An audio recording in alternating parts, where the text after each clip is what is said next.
Kat, today we're talking about the power of the subconscious and specifically in how we make decisions. And I think there's a great way that we can actually bring that to life from the perspective of how we buy things. How are we marketed by a lot of people? Because often that's when we think about these subconscious triggers, and even though we're in control, we're actually not in control. So decision making is something that we often think we are in control of, but we're really not, based on your research.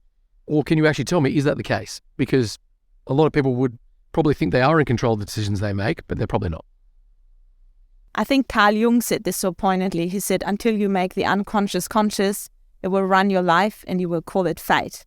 And while he didn't have the tools to quantify to what degree the subconscious runs your life, neuroscience now would suggest it's at least 95% of our day in, day out decision making. So it's a huge part of who we are. I guess buying behavior is an interesting one because you can so easily run so many interesting experiments with that demonstrate that. So one example that I always found super interesting is how music as a subconscious stimuli influences our buying behavior. And there was a great experiment from North and others who demonstrated that when they played German music at the supermarket shelf on the aisle, then German wine outsold French wine 2-1. When they played French music in the aisle, French wine outsold German wine 3-1. And when people were questioned at the checkout why they made the decision they made, they of course came up with all sorts of perfectly rational reasons, but no one with a true reason. In fact, they weren't even aware of the music being played at the shelf at all in the first place. And I think this just goes to show to what a degree we're continuously influenced by subliminal, subconscious stimuli in our environment that very much shape our decision-making without any kind of awareness of our rational cognitive mind. So this is happening all the time. So I know there's another stat you've talked about in the past, which is particularly from an emotive standpoint, that there's all these bits of information coming in, but our mind can't rationally process that. But there's so much happening under that subconscious level that's coming in and then making us do things that we then come back to say, exactly to your point with that French and German wine example, that we say, that's exactly why I did it. But it sounds like we're completely not in control at all. It's actually quite scary. Yeah, kind of. Also exciting, right? I think it really, for sure, questions this paradigm that we've had about ourselves for millennia now, it's fair to say, going back all the way to Plato 2,500 years ago, that we are rational decision makers, that are in control of our decisions, that are fully aware of the reasons, that are able to make pro and cons lists and come up with perfectly rational decisions. But this, in fact, neuroscience showing very clearly is not the case at all. We are first and foremost emotional decision makers. Well, maybe we can talk, before we go into, I'd like to explore personalisation a little bit more as well, but from this outset that you're talking about where you're influenced by things. So what is another example? I mean, just say, we talked about the supermarket one. You're walking into any sort of retail store and you are immediately drawn to one area over the other one. And you go in, you think again, that's just my taste. We sort of refer things, that's the thing that I like, that's my taste. But from what you're saying there, taste is almost influenced by emotion as well. Taste isn't even a thing. We're just labeling it as a thing. Taste, when we boil it down, is actually a consequence of your primal emotion systems telling you that something in the environment is salient or important for you to satisfy your underlying emotional needs.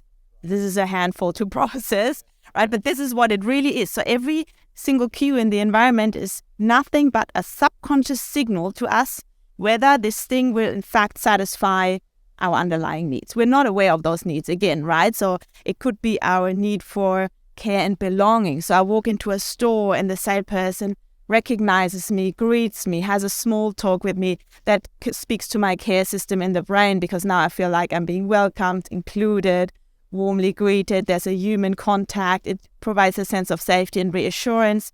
And so all of those things that then might come into our consciousness as I like this, or I prefer this, or this somehow feels right? We always know when something feels right or not, but the reason is that the environment was sending us certain cues that tell us that this is for us, that this will satisfy our needs.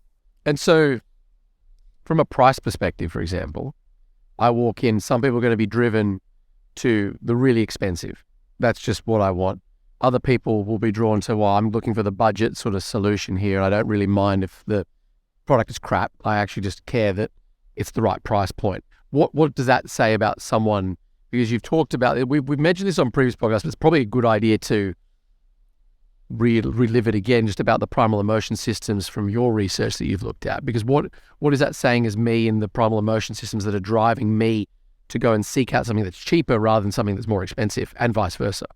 So first off, very good example. Price is also a strong subconscious cue to us, right? Whilst there are certain people whose unconscious motivation or drive is to seek predictability, control, save money because that means safety, have long-term savings because again, that means safety and feeling more in control, where other people just are in ecstasy when they spend money because they're geared to seek rewards in the environment and get that kind of instant gratification, which is related to our play and seeking system.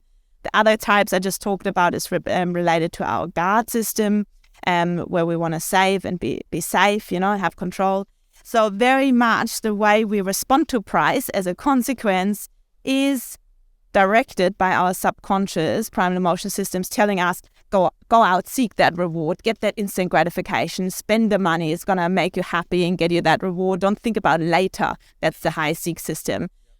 That makes for impulsive shopper types. That makes for shopper types that have what we call price blindness and high price bias. So price blindness being when they want something, the price doesn't play a role in their consideration. Yep. And high price bias, even to the point where when something is more expensive, it appears more attractive to them. So then high price becomes a subliminal cue for scarcity, premium, desirability. This is something that Apple do well, right? Scott Galloway talks about this quite a lot, where if you're buying an Apple Watch or you've got an iPhone, he often refers to it as you're trying to put yourself out there to be a more attractive mate almost to other people because you're showing status. It's not about a phone. I could go and get an Android phone and spend $200, but it's the people that go out and spend $1,000, $2,000 on a phone that they obviously want to have something else said about them. Having said that, also a lot of people have iPhones as well. So is it that every one of those if we talk about a blanket, every single one of those people would want to just have that status symbol? Or is it because Apple is intrinsically tapping into a multitude of behavioral pieces underneath that?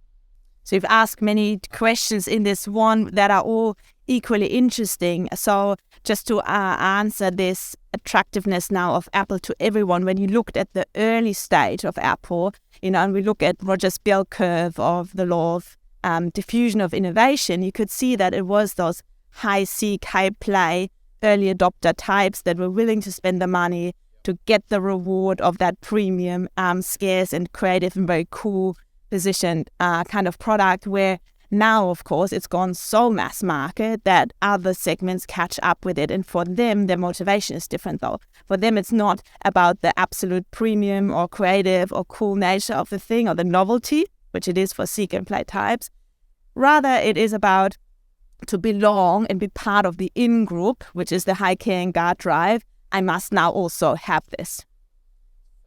And they might save up to actually get it where the others would buy it no matter what, This probably leads us on to then the topic of personalisation, because personalisation is something that I think is almost lauded as the holy grail. I think that so many companies have looked at personalisation for a many number of years now. But what, from your perspective, what is the history of personalisation from where it started to almost where we are today? And I know we'll talk about personalisation 3.0 as well, but let's just maybe focus first where it's come from and where we are today. So I think it's sometime probably post-World War II in the 50s, in the 60s, when consumerism started to really, really take off, that brands realized that there's an opportunity to understand their audiences a little bit better. And I think what was really used heavily back then was demographics. They were describing a demographic segment, certain income levels, certain gender, certain age brackets, and so on. Since then, the world has obviously very much moved on from that.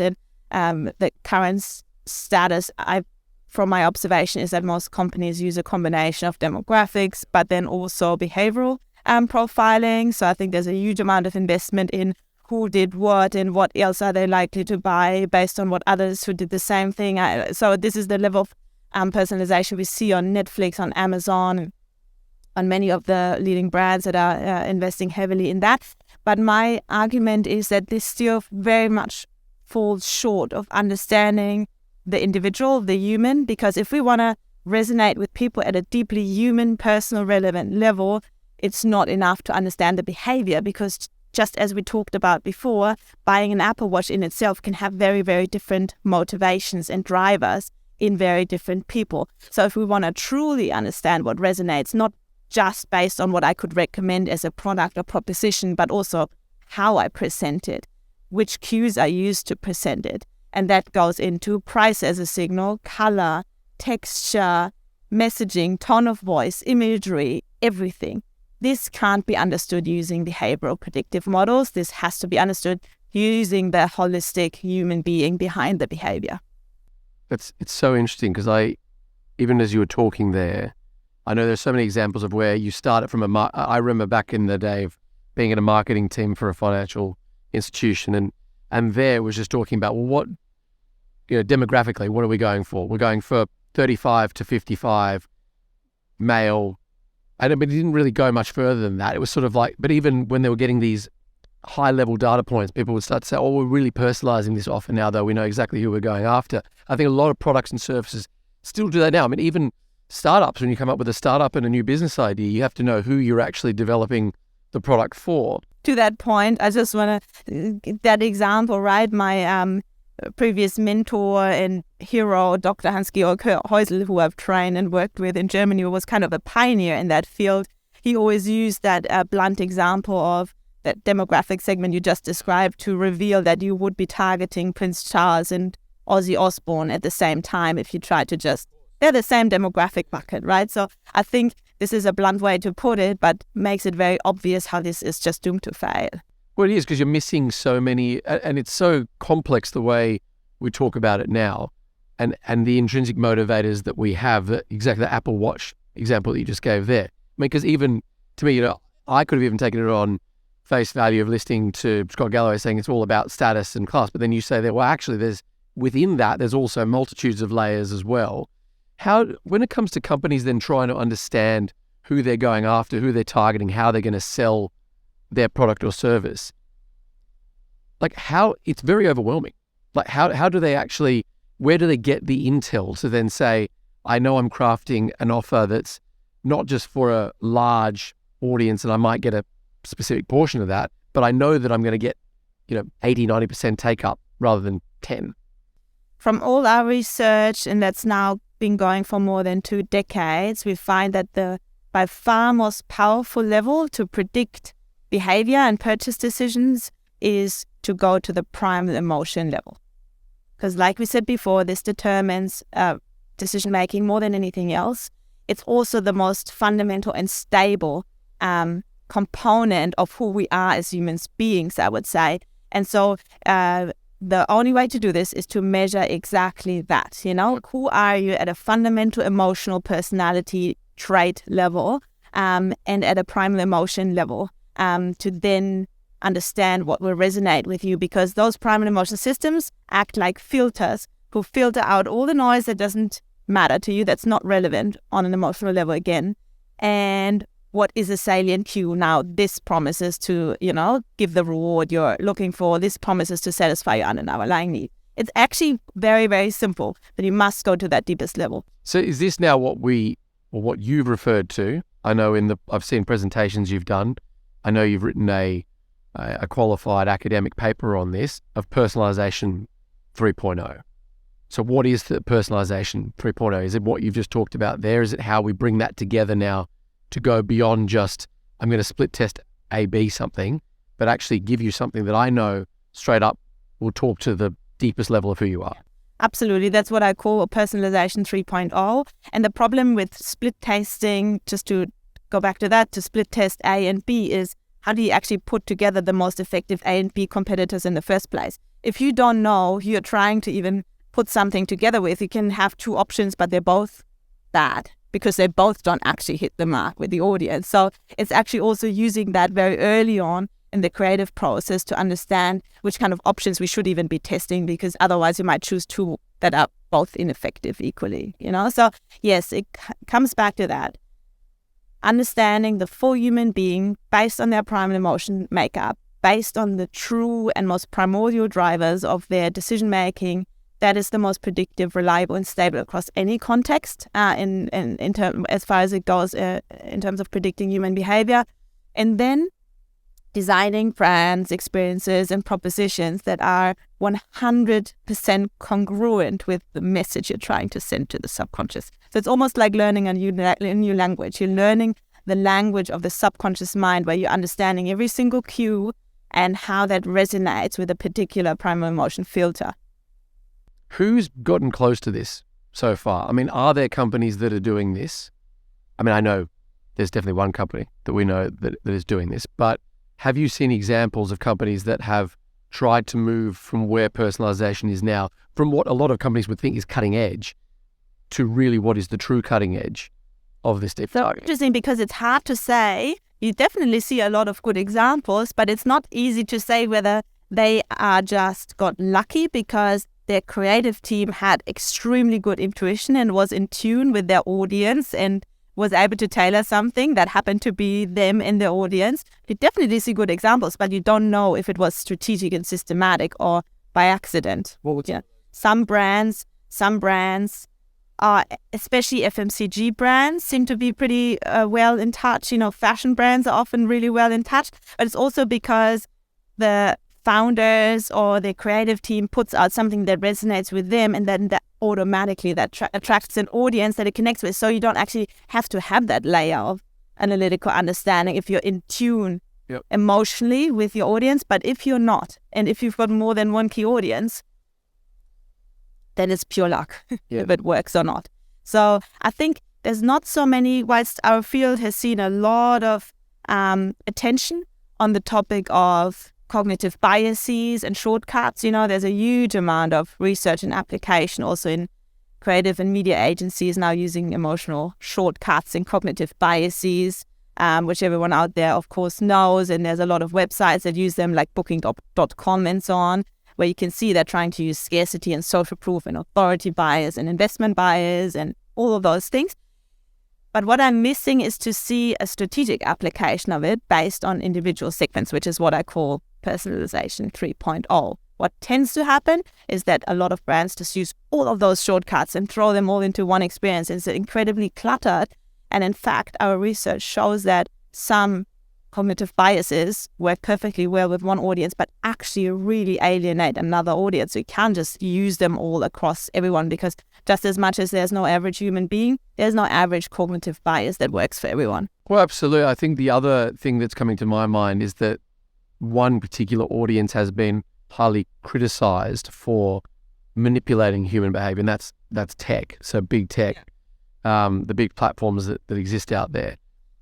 And I think that when you look at that, but as I listen more and more to what you're talking about, it's almost like they're playing on only one or two aspects. Again, almost it seems more blindly, without understanding the true depth behind it of what they're trying to do, but they just can latch onto a couple of other things, trying to get that dopamine hit. There's the Social Dilemma, as everyone probably remembers, that incredible documentary that really talks about how you can get manipulated into doing things that you don't want to do by an algorithm. But what we're talking about here is different from that. We're talking algorithm versus actually deep level understanding. But this is, of course, a risk, because we live in a world now where algorithms understand people better than people understand themselves. And therefore, it's opened everything up to manipulation, and not for the better, right? Because like you said, those tech companies have become very, very good at knowing what keeps our attention, what keeps us clicking, what keeps us wasting more of our precious lifetime on their platforms. And now this sounds very negative, but it is quite negative, actually, when you look at the mental health repercussions of all the time spent on those platforms. You can't put it in any other way.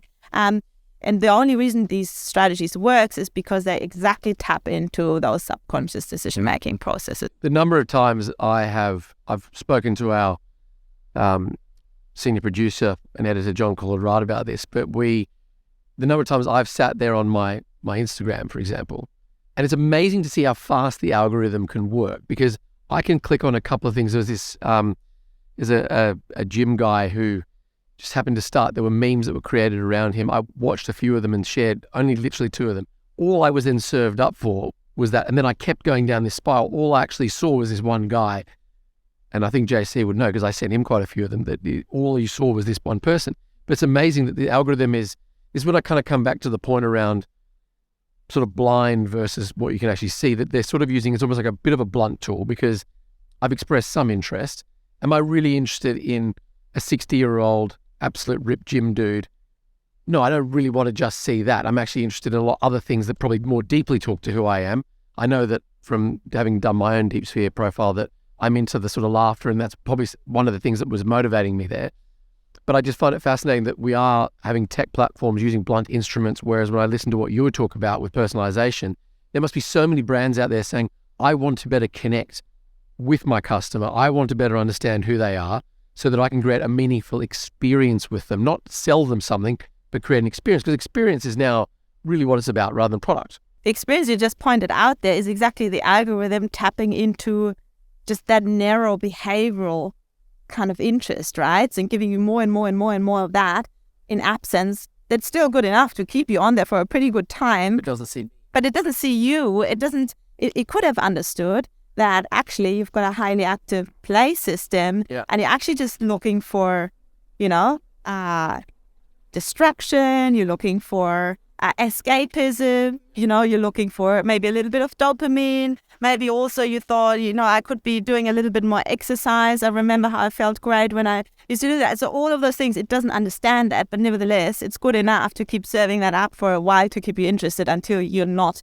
And I think that's a funny example that I quoted in the book chapter as well of Amazon, where it falls down those kind of rudimentary, blunt behavior targeting things, where someone keeps getting targeted. It happened to be a blogger, so fortunately the example went public because it's actually so funny, who kept being targeted with a toilet seat, and responded to Amazon saying, thanks Amazon, I'm not going to buy another toilet just because you keep retargeting me. It's not as if I wake up this, one day and think, go on, just treat yourself to another toilet seat. It's like, it doesn't actually work that well. Well, to that point, how aware are consumers becoming now of this sort of understanding of deeper self? So not consumers, people, I would say more broadly.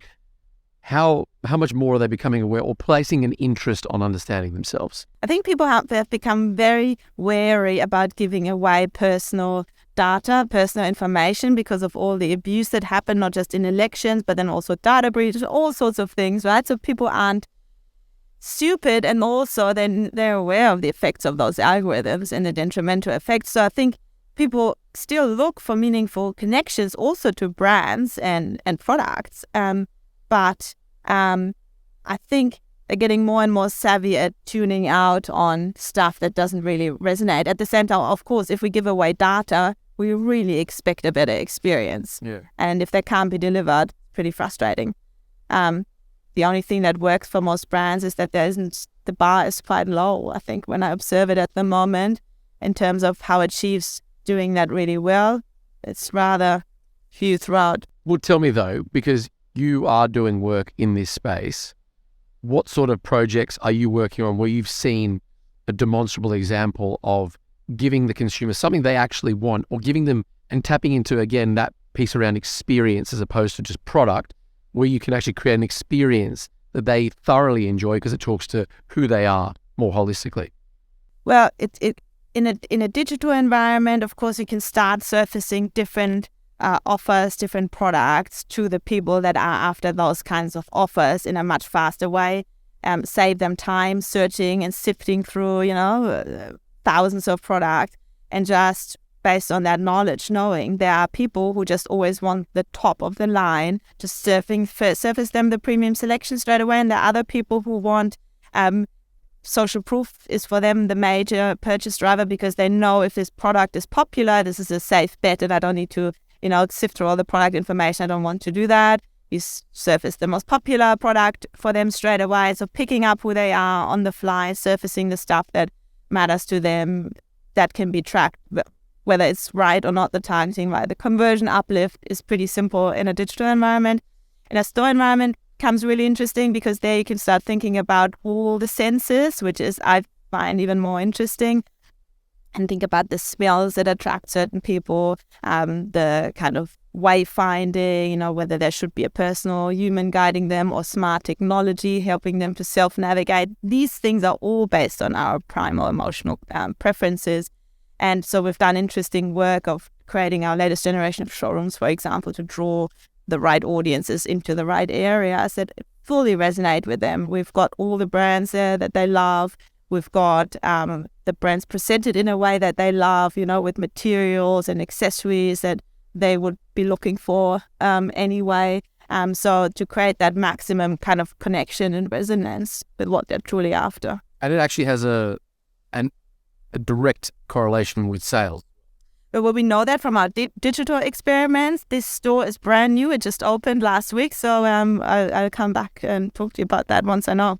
That's fascinating. It's just because, again, experience is what everybody wants nowadays. And I think that's why more and more people talk about experience, because it's something to also connect to rather than just a one-off transaction.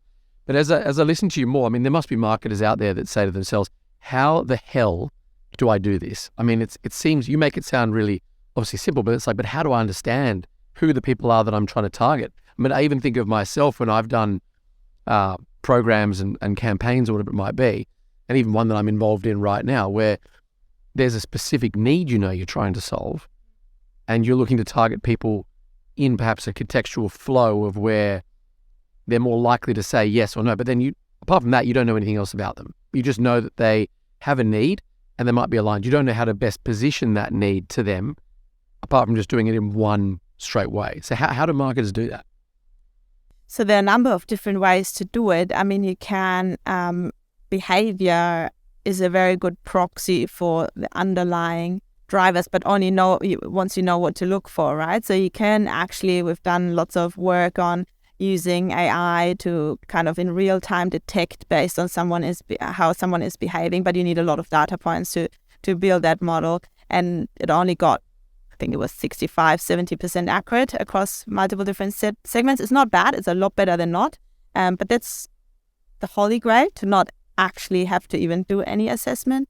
But then we also developed a really, really brief assessment called the Deep Sphere assessment that's based on over 500,000 profiles and really distilling to the most predictive assessment that we could possibly do, which now takes 5 minutes. So it's actually not too invasive. You can do it in customer surveys, or you can do it as a quiz in between to start with. There are many contexts where people are super happy to do that because, interestingly, more than 50% of Australians still read horoscopes. People are extremely interested in learning about themselves. And if you can do that in a way that's actually properly insightful and robust and that tells people something really valuable about them, they're super happy to do that. So it depends a little bit on the context, but that's the most extensive way to do it, to do the actual assessment in under 5 minutes. Or you try and pick up cues from how someone moves, how someone behaves, how someone acts. So interestingly, as one example, just to give you one example, the pace with which someone walks into our showroom is very, very predictive of their rank and seek system. So the faster someone walks, the higher their general sense of urgency in life and the higher their seek and rank activation. And that's a pretty reliable cue actually you can use. I know that BMW used to do that in Germany, using such segmentation or such cues, I should say, to pick up who someone was walking into a showroom. So there's so many ways of doing that depending on what category and environment you're in. Is it also about what people dress like? I mean, let's look at yourself. You look very elegant today. I'm wearing tracksuit pants and a jumper. I look like a bit of a slob. So what would you, if you looked at me, I mean, it's a bit biased because I know you know my profile as well. But if you were looking at me off the back of this, is it just that I like comfort, or is it just that I've given up all hope on who I am?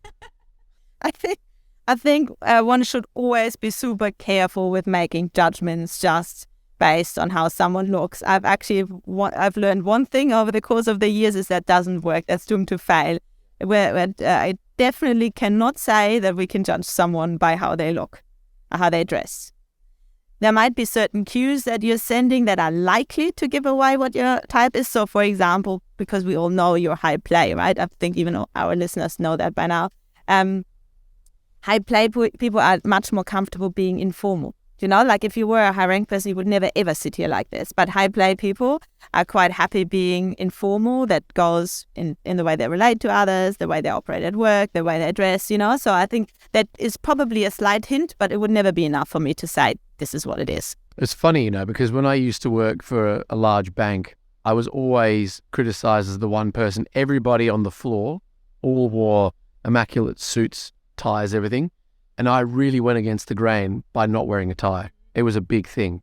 This was one of the reasons I left Germany and the industry of management consulting, you know, using neuroscience, because I kept being criticized of wearing different colored socks. But it's just not a thing for me in life. I don't mind, you know. And as you know, I'm also high play, high seek, so I'm not so extremely into obeying certain kind of standards or norms. And that was one thing where I'm like, I don't think I would be happy in Germany. So here we are. It's so interesting. Well, I think everybody listening will probably be chomping at the bit to say, how do I actually now do this? How can I start applying some of these techniques? We'll put some information in the show notes about it and where they can learn a bit more, particularly about deep sphere, because that's basically one of the most breakthrough models that I've ever come across.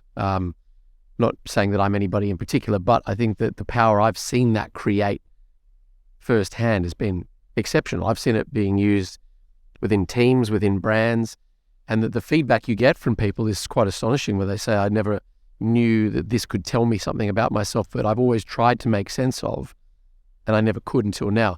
Particularly for me personally, you know, we had a lot of discussions about the guard component of my personality, which has been something I've been reflecting on a lot recently. It's amazing, though, that once you have the veil lifted, once you have the understanding, it's amazing what you can do with that. But I think that's probably another conversation we can go into. We've got many conversations on this podcast, which we'll do.